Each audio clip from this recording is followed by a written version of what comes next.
Ojú yín máa tó já. Bẹ́ẹ̀ ni sá, ojú wọn ẹ̀mí pé àwọn wo ni mò ń rìvásì. Ojú wọn máa já. Ṣé ẹ rí bàbá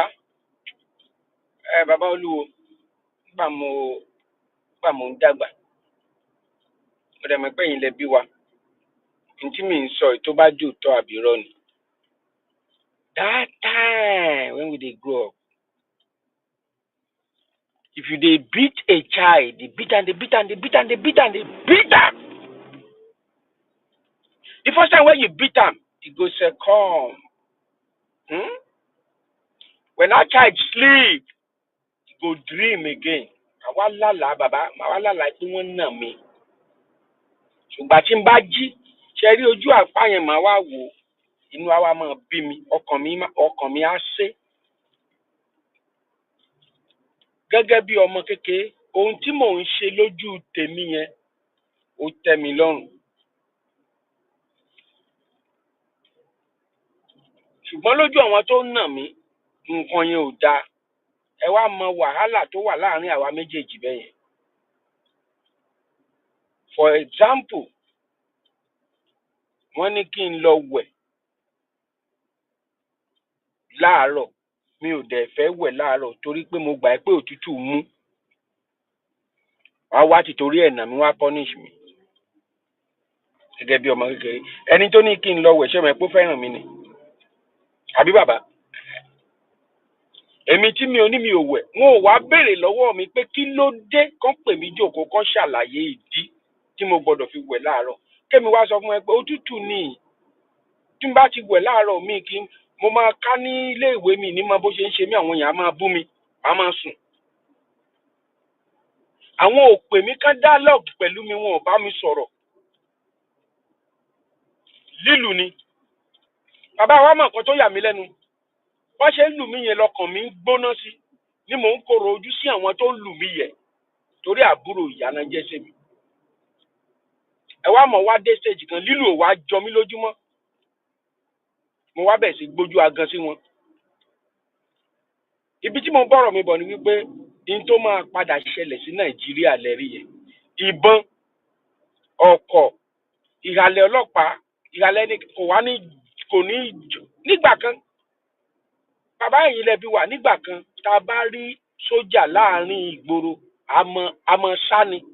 Tó bá dédé ráṣọ sójà bí camouflage ẹ̀dẹ́ rí lọ́rùn.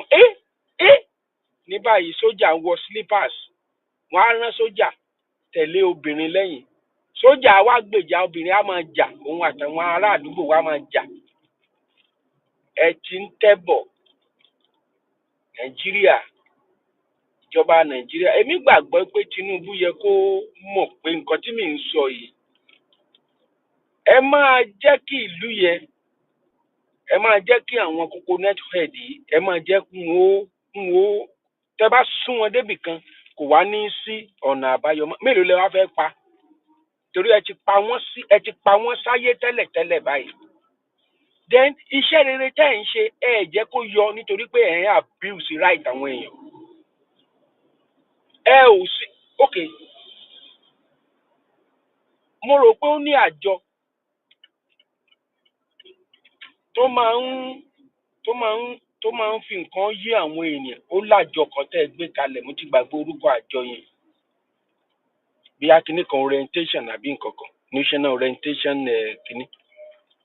Iṣẹ́ wo náà ń ṣe? Ṣé ẹ mọ̀ pé nǹkan báyìí lẹ ṣe ń lù, nǹkan báyìí lẹ ṣe, nǹkan báyìí ló kù díẹ̀ káàtó sí. Àwọn à ń ṣe tax, à ń ṣe reform, àwọn àárín yín lẹ́kàn tí ń sọ, àwọn gómìnà tẹ́ ń kówó fún, wọn ò wá sísàlẹ̀. Àwọn local government wọn ò wá sísàlẹ̀, àwọn èèyàn ò mọ nǹkan kan, èpè burúkú náà ń gbé iṣẹ́. Ẹ sọ pé ẹ ti ní gbèpè dànù kò ní gbàkà olódẹ fàtàtúbọ̀tán yìí kì í fi dáa.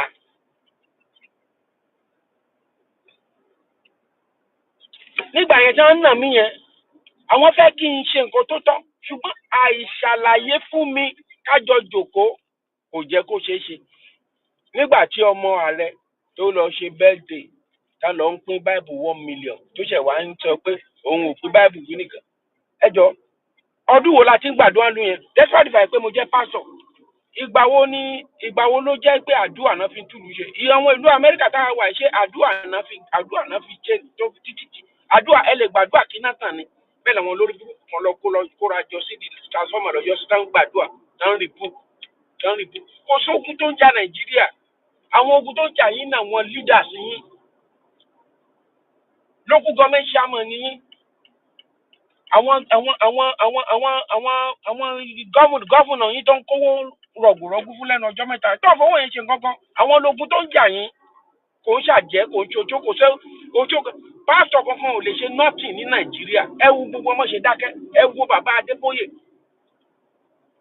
wọ́n ṣe ń pààyàn tó nílùú yẹn wọ́n dákẹ́ ni wọ́n pa evangelist ẹ̀ ní fọnáfọ́sí kò sọ̀rọ̀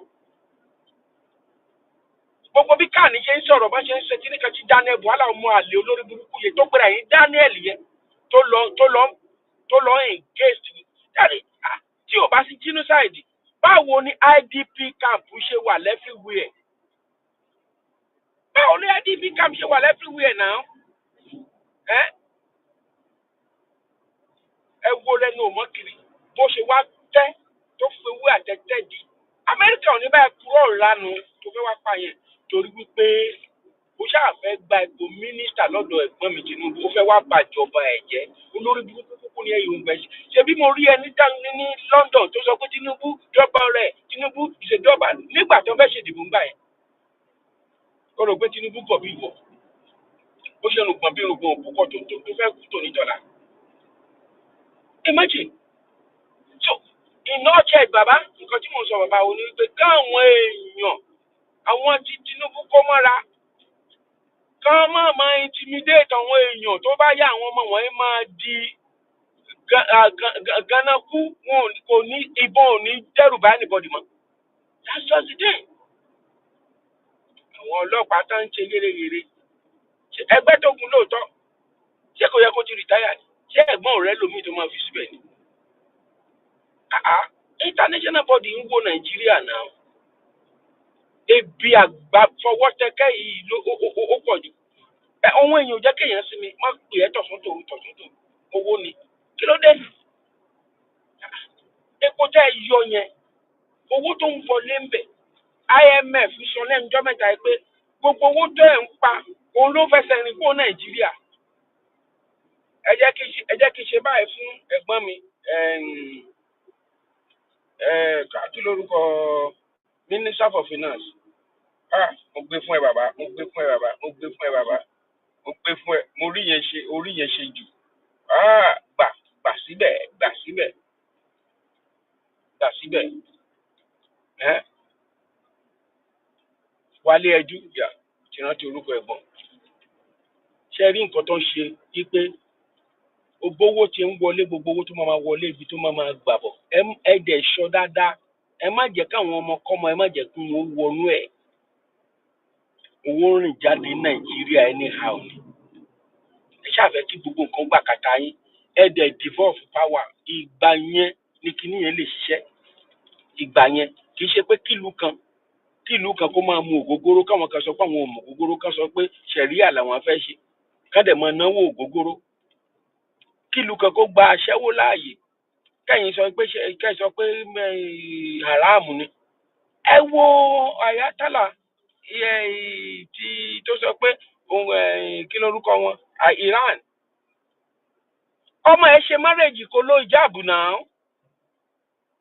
ó jẹ́ kẹ́tì máa pé deception àgbákàmọ́ ní gbogbo ọ̀rọ̀ ẹ̀sìn yìí èmi ń sọ fún wa wípé ẹ̀sìn pé fraud ni religion gbájú ẹ̀ ní religion has nothing to do with God is different ìwọ ni Christian ìwọ ni ari Krishna ìwọ ni Hindu ìwọ ni Mùsùlùmí ìwọ ni gbájú ẹ̀ ní personal relationship is the way to go dá Ọlọ́run mọ̀ fún ara ẹ̀ ọlọ́dà wọn ló lè náà fi ń jà àwọn kọ́kọ́ dìde kọ́kọ́ lè fi control life fún àwọn èèyàn that's just the bitter truth ni ilé ìnìbàjọ ilé kìíní lè mi ẹgbà kan bàbá ṣáàṣù kìíní ni mí nígbà kan gbogbo yín ẹ kó ṣì dànù, ẹ kó ṣì dànù,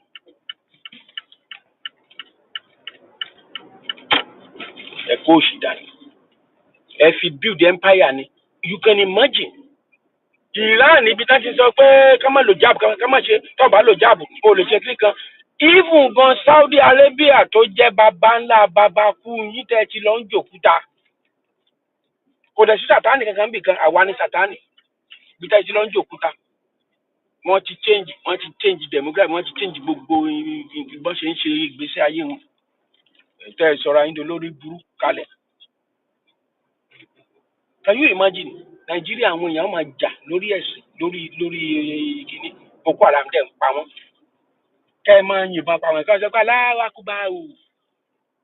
Ẹ ti mọ̀ pé irọ́ àtàrà wa ni. Ṣé ẹ̀sìn ló ní kẹ́ ẹ wá gbalẹ̀ kẹ́ ẹ gbalẹ̀ Haúsá? Ẹ sọ pé ọmọ ìyá ni yín, ẹ̀sìn ẹ fi gbalẹ̀ ẹ lọ́mọ ìyá ni yín. Ẹ̀sìn ẹ jẹ́ kí Haúsá ìkankan nú wọn ẹ ò jẹ́ kán lọ́ba, ẹ jẹ́ kán ní gómìnà, ẹ jẹ́ kán ní local government chairman, ẹ jẹ́ kán ní councillor. Ẹ̀sìn náà ni. Ẹ jẹ́ kán jẹ president rí. Ẹ̀sìn ni. Ẹ̀sìn ló ní kẹ́ ẹ máa pa ilé nǹkan ní nǹkan lẹ́yìn nǹkan. So Muslim ticket yín báyìí how market ọ̀nà ní fẹ́ pa yín tán yẹn. Àwítẹ́ tó pera ẹ̀ Daniel olórí púpọ̀ olè yẹn òjò buhala. Kòkòrò tí ń jẹ ẹ̀fọ́ imagine. So in nutshell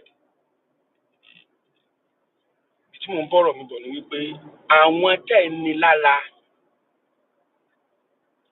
tẹ́ ẹ̀ ń kọ́ lóró wọ́n máa padà dìde sí yín. Ọwọ́ ayé ọwọ́ èèyàn kéèyàn kankan kò wá ní ká mọ́ bẹ́ẹ̀ ṣe ń ṣe. Ẹlẹ́nìkan rẹ̀ the judiciary ẹ̀ respect ẹ̀. Àwọn ló dẹ̀ jẹ́ ká yé àwọn ọlọ́pàá ẹ̀ máa padà bàjẹ́ lálẹ́.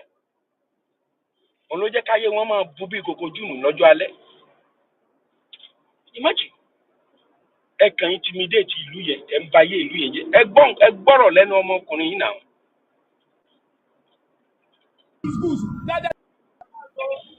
Yes, Yangoji for the area council. I was in my shop 3 months ago. Some people just carry motor gun. Said they are from Sharia court of Gudu. That their chief litigation and chief registrar has auctioned my shop. I told them that I don't have any case with them. Why should they auction my shop? I do this shop in 2012. I will rent their phone shop in number. I rent one to somebody. They said the person in the shop is showing them credit.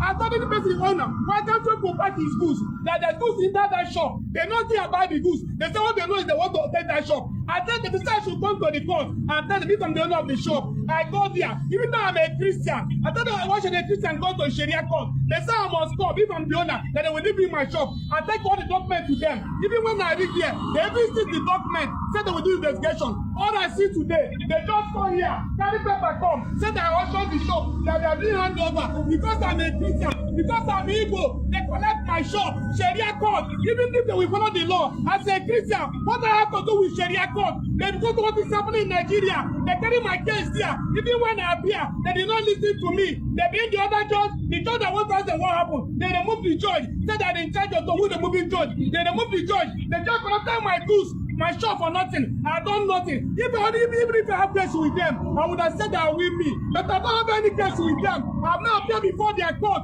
I don't know commit anything. They just cannot tell my shop. They say because I am nobody. Nigerians help me, oh. Nigeria help me, oh. My life will finish, oh. EDM help me, oh. They collect my shop because I am a Christian. They show the Sharia court. I'm taking my shop. God help me.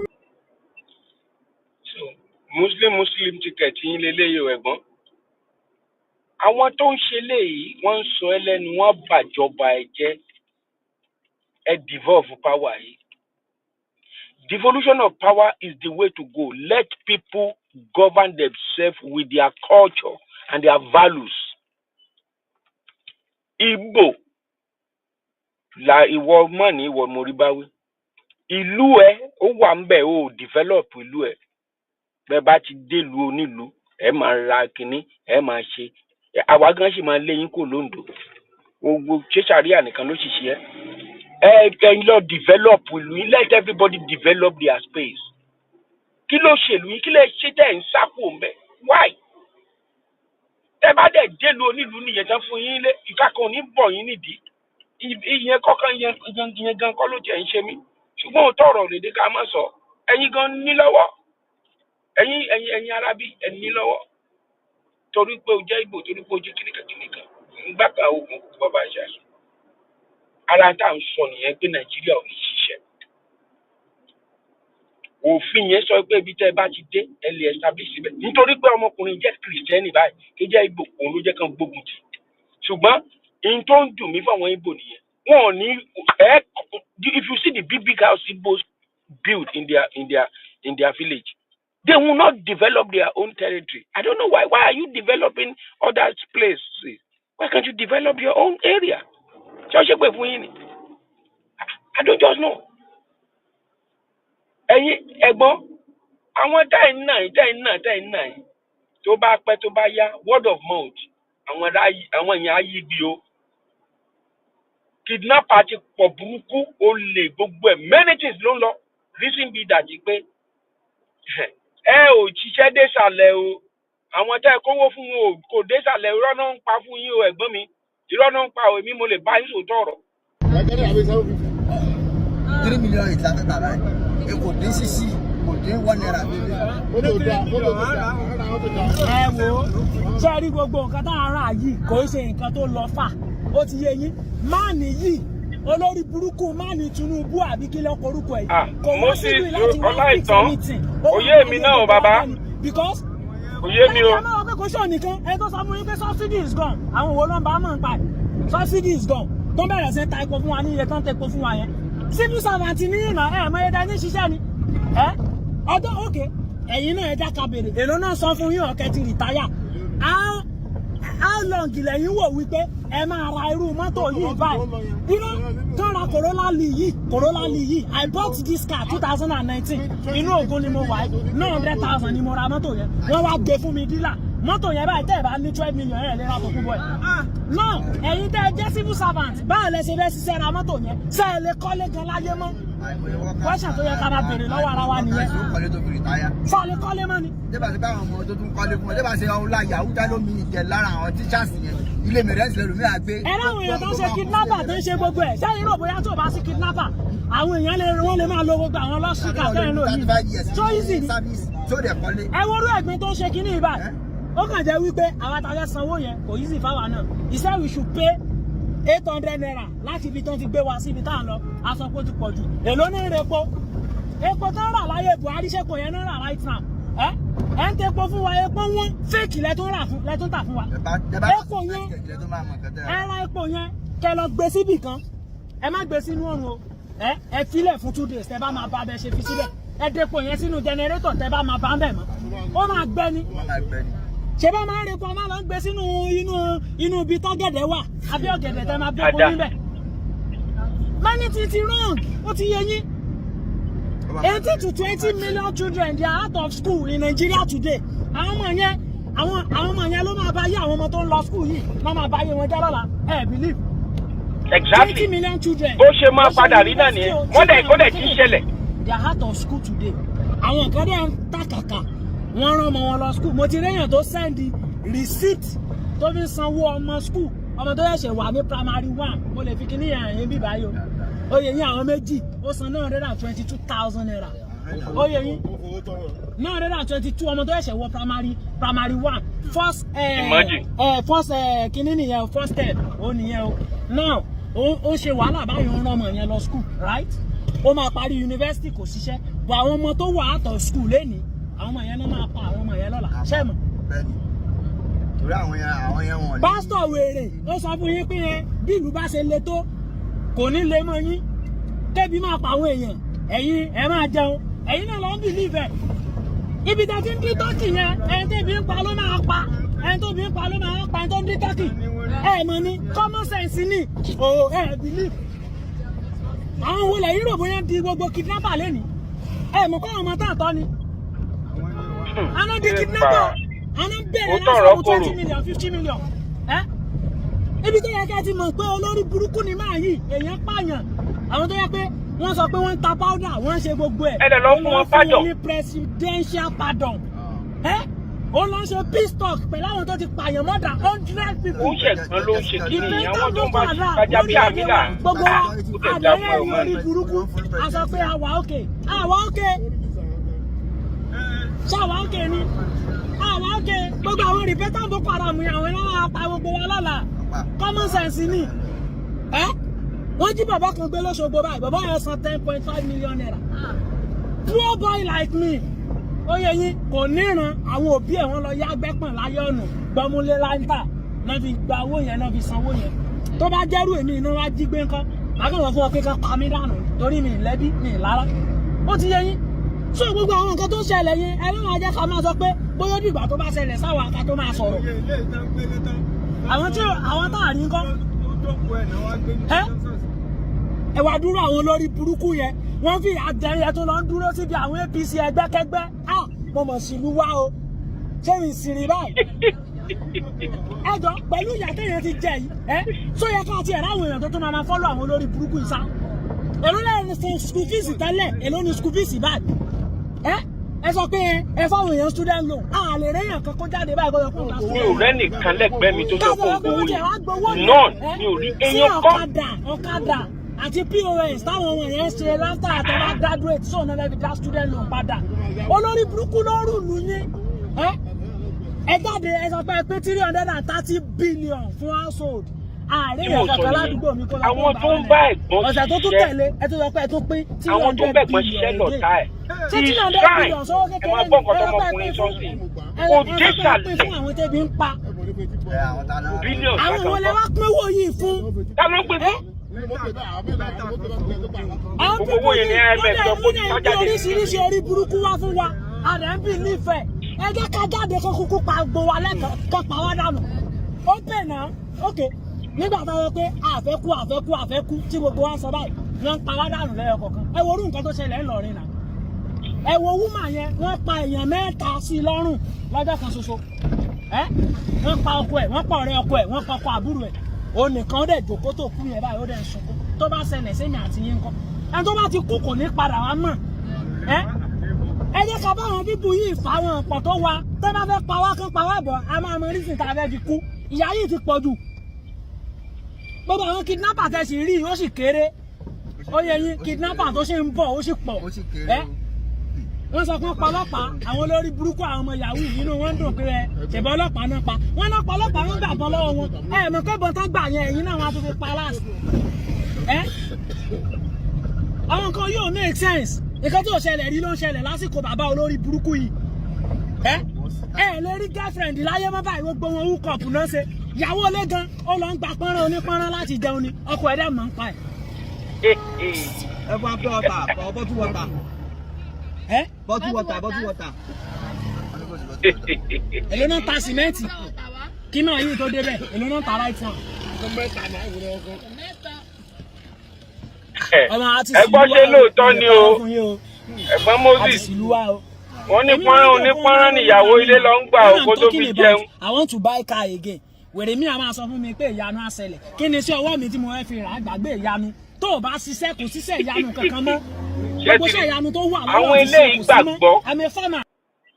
àwọn eléyìí gbàgbọ́ nínú àdúrà tẹ́lẹ̀ nǹkan tí mò ń sọ gan-an nìyẹn tó bá ti dé stage kan tẹ́ bá ti na ọmọ tẹ́ bá ti na ayégbè gbogbo jímìkì irọ́ gbájú ẹ̀ tẹ́bí fún àwọn èèyàn tẹ́sẹ̀ pé kò sí wàhálà nǹkan máa ṣe kíní kan ìgbà kan kòkó bàbá ṣáàkì when it will come to a stage tó jẹ́ pé kò kíní yẹn ò ní jẹ́ everybody kò ní jẹ́ ẹnìwọ̀n mọ́ ẹgbẹ́ ìbọn jáde kò ní jẹ́ kò ní àwọn gan ti lọ ṣe aṣáàkì ìbọn aṣáàkì wọn á ti ẹ máa rí ìdánwò but ìtọ́kàn dùn mí nípa àwọn tó ń ṣiṣẹ́ pẹ̀lú ẹ̀gbọ́n mi yìí ìka ayé àti ọ̀run ló pọ̀ jù nínú wọn ẹ wọ́n rú dáná ẹ̀bùn alá yẹn ẹ wo olú ọmọ kiri yẹn tó gbẹgbẹgbẹgbẹ ẹ kàn jẹ inú tọ̀tọ̀tọ̀ ẹ wo wọn governors tó ń kó owó ńlá ẹ wo ní ẹnu ní ìjẹta bí nǹkan ẹ wo trailer tó ń jubú lórí àwọn èèyàn tó ń jó àwọn èèyàn just bẹ́ẹ̀ kàn fẹ́ bá ìjọba kan jẹ́jà kàn fẹ́ jẹ́ kan ẹ kàn burú lẹ́nìyàn ẹ kàn dá ìwà ìka kan wà nù yín. ẹ kàn láìkì káràlú kó rí jẹ ẹ bá ti débẹ̀ ẹ kàn láìkì ẹ tẹ́ ṣe ń ṣe lọ yẹn ó ti ń dé stage tó jẹ́ pé kò ní sẹ́ni tó máa kí àmọ́ oníkálukú á fẹ́ kú tó ṣẹlẹ̀ nìyẹn. ẹ mú gí ẹ̀gẹ́ kẹ lọ kí bọlẹ̀ ẹ wo gbogbo àwọn nǹkan tẹ rí báyìí tẹ bá chẹ́ẹ̀kì ẹ̀gẹ́ lẹ máa bá ń bẹ̀ kò síṣẹ́ ìyanu míì tó jù báyẹn lọ mọ́ igi lásán náà kì bọlẹ̀ náà igi lásán ọ̀nà tì bọlẹ̀ àgbàdo ó fún wa everything ta ní gbogbo everything ta ní lọ́lọ́run ti ṣe kò síṣẹ́ ìyanu kankan mọ́ bad leader la ní náà kẹ́míkà tá a máa ń rà ní 1,500 láyé Buhari is now 5,500 fake tún ni thank you sir I'm a farmer mo lọ ra oògùn 6 atracid àti àwọn kankan tí mo fẹ́ fi oko iṣu mo ná 80-something naira oògùn ẹyọ 6 lásán gbogbo nǹkan yẹn wà lórí fóònù mi náà. Build Lagos náà láyé fẹ́ survive 2023 kó lórí burúkú yìí tó débẹ̀ sandy load of sandy tẹ́rí yẹn is 25,000 naira right now is 120,000 báwo lẹ ṣe fẹ́ kọ́lé tẹ́ ẹ bá ṣe gbowó tẹ́ ẹ bá ṣe yahoo báwo lẹ ṣe fẹ́ kọ́lé tẹ́ ẹ bá jiyàn gbé báwo lẹ ṣe fẹ́ kọ́lé ẹ lè kọ́lé láyé nìyẹn èló la fi ń jẹun ní ìsìn 77,000 dára kan san àṣẹ minimum wages so lè jẹun gan kàwọn ti sọ pé fẹ́ràn ọmọ lọ school ẹ jẹ́ ká rò náà common sense ní kíní kò lọ fà á kàn ń gbélé ayé bí òkú this month tẹ́ rí yìí báyìí tẹ́ ẹ bá ní 26 million ẹ̀ lè ra fẹ́ǹsà 26 million 7 million tó kún bọ̀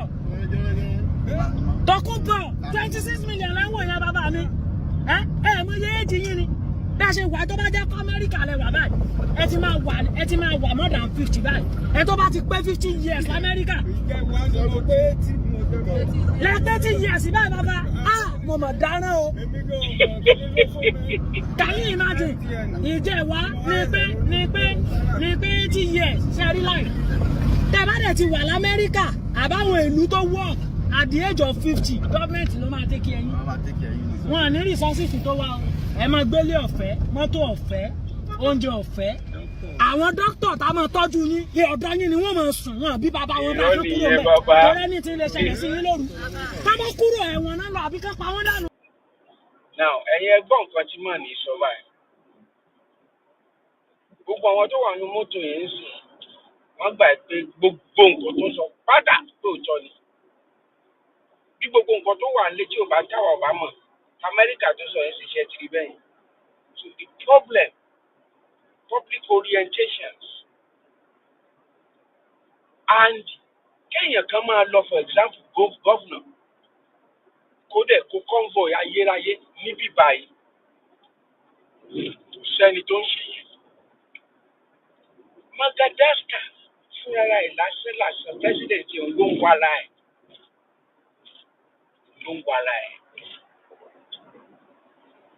rútòsí lọ kí n jọ kínní àdúgbò náà ti lọ rìn lọ lójú títì wọn ń gbọ́wọ́ àwọn èèyàn. There is one of these Caribbean countries as well tí mo lọ president wọn àjọ ń gbọ́wọ́ báyìí ọ̀kan gbà àmùsọ̀fẹ́ àyè ti take picture rẹ̀. Kí ni ìṣòro tá a ní tẹ́yìn bá ti kú òun lé tẹ́ bá ti débi ẹ̀ fún ara ń gbé gbàgbé tẹ́ bá dẹ̀ ti ń bọ́ọ̀lẹ̀ gbà ní Nàìjíríà mọ́tò 5, 7, 10 á dẹ̀ wá bá yín nǹkan ń ṣe wá tí nǹkan ò bá ṣe wá à ń ṣe nǹkan devolution of power ló dẹ̀ máa jẹ́ ká lẹ́yìn kínní á lè kájú ara wa ẹni tá a máa fẹ́ gbà náà á lè nà ẹ̀gbọ́n Nàìjíríà ti divide ju bẹ́ẹ̀ ṣe rò lọ Nàìjíríà ẹ kàn ń fagídí gọ́ọ̀mù ẹ̀ tẹ́ fi ṣin gọ́ọ̀mù tẹ́ fi ń lẹ̀ wá pọ̀ ni a ti kórìíra ara wa kọjá àhá má jẹ́ kẹ́nikẹ́ni ó tàn wá jẹ ìlú yẹn a ti kórìíra wa mi ò dẹ̀ rí nǹkan tó lè lẹ̀ wá pọ̀ mọ́ but devolution of power ó sì lè jẹ́ ká máa jẹ́ Nàìjíríà ó sì lè jẹ́ ká máa jẹ́ Nàìjíríà ọ̀tẹ̀ bá devolve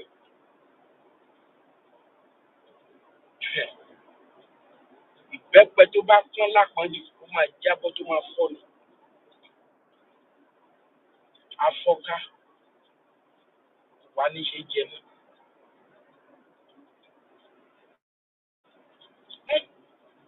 Buhari ti pa ìlú yẹn kókó tó débẹ̀ wọ́n náà mọ̀. Subsidy is gone ọjọ́ kan tó sọ yẹn. IMF sọ sẹ́ẹ̀. Wọ́n ní wàhálà wà ń yẹ. Àwọn náà ló dẹ̀ máa sọ fún ẹ̀gbọ́n kó dìbàlù náírà ẹ̀. Wọ́n wá ń kó fún ẹ̀wọ̀n náà dẹ̀ ń ṣe gbogbo at the same time. Àwọn èèyàn ti ń yí gbì. Ẹ má gbọ́ mà ní nǹkan tó sọ. Àti ibi information tí ò yé àti ilé tó yé ó kàn dà pọ̀. Ṣé àrẹ̀ bóyá mò ń ṣeré ni? Ibi tá à ń gbé ó ti yé yín. Ibẹ̀ ni wọ́n máa gbé. Eléyìí tó bá fẹ́ ṣe àárọ̀ á wà ń bẹ̀. Eléyìí tó bá fẹ́ ṣe ọ̀sán á wà ń bẹ̀. Eléyìí tó bá máa sùn lálẹ́ kò gbú. Bẹ́ẹ̀ bá ikú ayé ẹ bàjẹ́. Ṣé àrẹ̀ bóyá mò ń ṣeré ni? Ṣé àrẹ̀ bóyá mò ń ṣeré ni bàbá? Mo láwọn èèyàn tó wà mẹ́rin. Bàbá kú wọn ní problem. Ẹ̀wọ̀n ìgbésí ayé orí burúkú tá a wá lò ní Nàìjíríà nílùú tó lọ́ba tó níjòyè. Kí la fẹ́ lọ́dọ̀ àwọn olórí burúkú yìí gan? Àwọn mélòó làwọn àwé ìgan náà ń fún níṣẹ́? Àwọn mélòó ló ń ṣiṣẹ́ lọ́dọ̀ àwọn? Tí gbogbo ẹ̀ fi le tó bá. Subsidy is gone. Tó bá jẹ́ pé àní ẹ̀gbọ́n tó bá jẹ́ pé ìjọba olóríire la ní tó jẹ́ pé kò ń ṣe olórí burúkú ni. Lẹ́nu ìgbà tó ti yọ subsidy yìí, ó yẹ kí Nàìjíríà ti make sense ju Dubai lọ. Ẹ kíkọ̀ láti máa bọ́rọ̀ owó. Now World Bank ti jáde. Ó ní more than millions of Nigeria they are into poverty in Nigeria. World Bank tó ń yá wọn lówó nìyẹn. Gbogbo àdẹ̀ dákẹ́ orí burúkú ẹ wo. Tí ẹ bá jẹ́ ìlú tí ò dáa, kó jẹ́ kó rí YouTube pé tó jẹ́ pé wọ́n wà òkè bẹ́ẹ̀ mi ṣe wà òkè yìí. Gbogbo àwọn tó wà ń bẹ̀ yẹn tó lọ fọ́lọ́ àwọn ẹgbẹ́kẹ́gbẹ́ yẹn. Ó yẹ ká lọ na gbogbo wọn fọ́ lójú ni. Yes now. Ṣé ẹrù bóyá eré ni? Ká na gbogbo wọn pa. Ẹ̀yin ìyá olórí burúkú ẹ̀ ń dé fìlà òfò 2000 naira tẹ́lẹ̀ fi jẹun ọjọ́ méjì tí ẹ̀ ṣòfò ní ká máa bèrè kwẹ́sẹ̀ lọ́wọ́ wọn. Ṣàjẹyà báyìí rí ni. Ẹ lọ sọ Báfẹ́mi Awólọ́wọ̀ ti ṣe hospital tẹ́ bá fẹ́ rí dókítà náà ẹ máa san 5000 naira. 5000 ẹ sanwó wọn ẹ sanwó òfúnpá. Nílùú tó lọ́ba tó níjòyè tẹ́ ẹ bá tó ń bọ̀ lọ́la ẹ tún san 5000 again. Lọ́tùnla ẹ tún san. Ló máa sanwó yẹn. Dádì àníṣe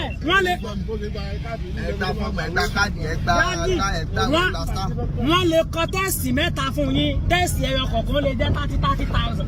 Ẹ lọ ṣe kan nífẹ̀, ẹ lọ ṣe kan ní Ìbàdàn, ẹ lọ ṣe kan lẹ́kìtì. Ṣé èrò bóyá eré ni? Ibi táwọn ti lò dáadáa ni. Àìmọye àwọn tó ti kú before kí rìsọ́ọ̀tì tẹ́sì wọn kó tó jáde wọn ẹ̀dẹ̀ ní fún wọn ní medication kankan. Ọmọ mo sì lú wá o. Mi ì believe pé mo tún lè rí àwọn olórí burúkú tí mo rí láàárọ̀ yìí sá.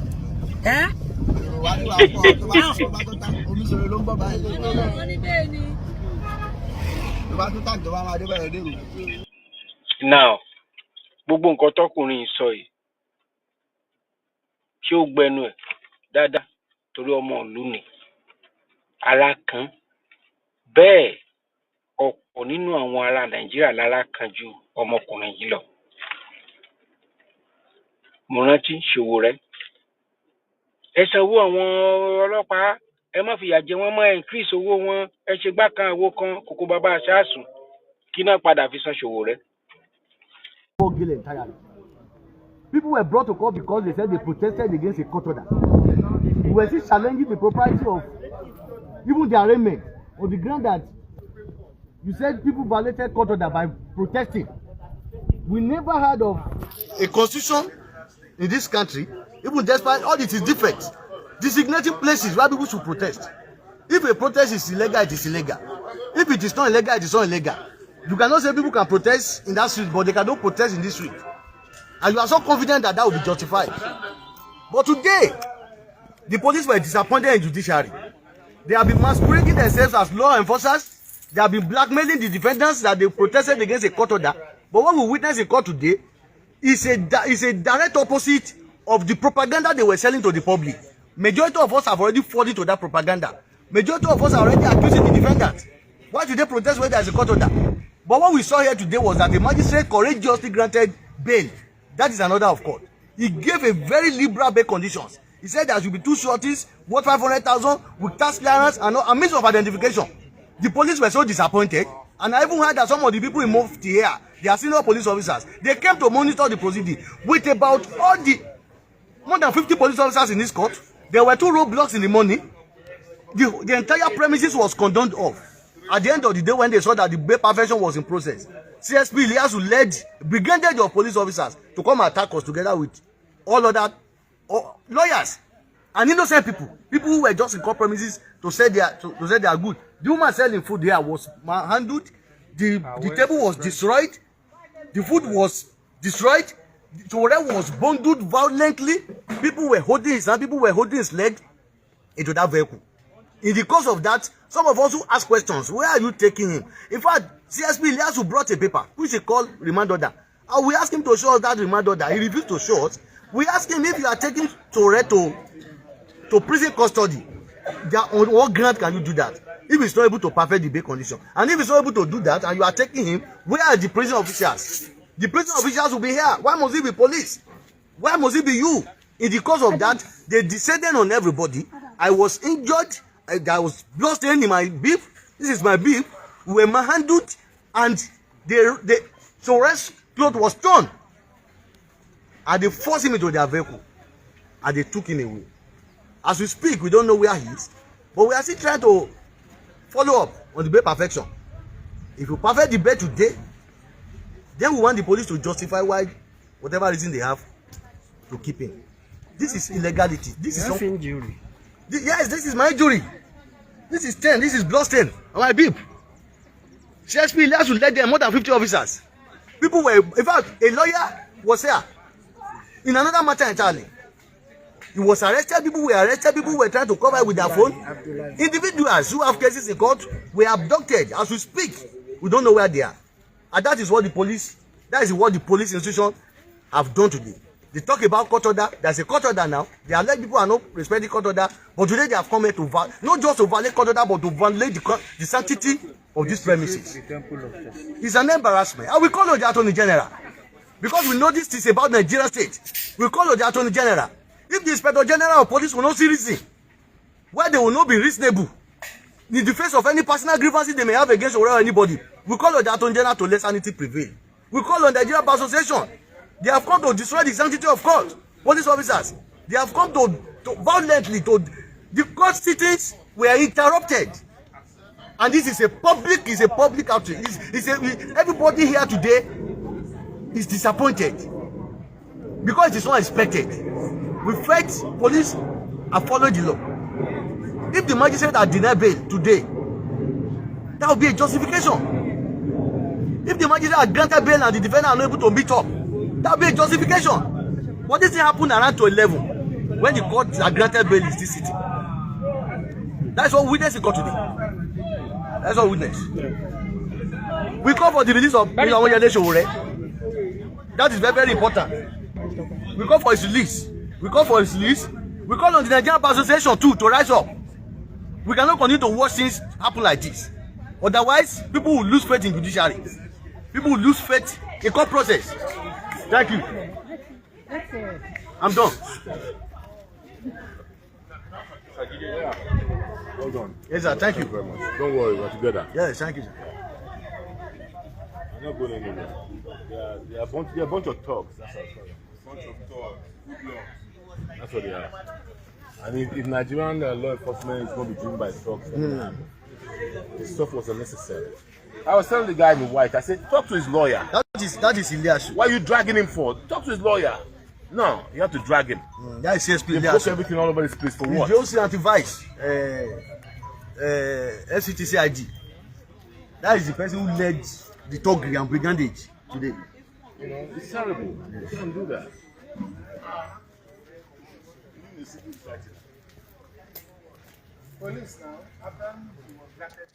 If people are not coming together in Nigeria, and I try to break them not to come together because only devolution of power is the way to go. Ẹ̀gbọ́n àwọn tó ń ṣiṣẹ́ lábẹ́ ẹ̀ tó ń ṣe gbogbo ẹ̀ kò sí forever champion. Mi ì dẹ̀ mọ nǹkan tẹ́gbọ́n ń wá. Gbogbo nǹkan tọ́lọ́run ṣe fẹ́ dá láyé lẹ́tí ní. gbogbo nǹkan òun lẹ ti ní àjójù la máa fi ń rẹ́pọ̀n eléégún ó dàbọ̀.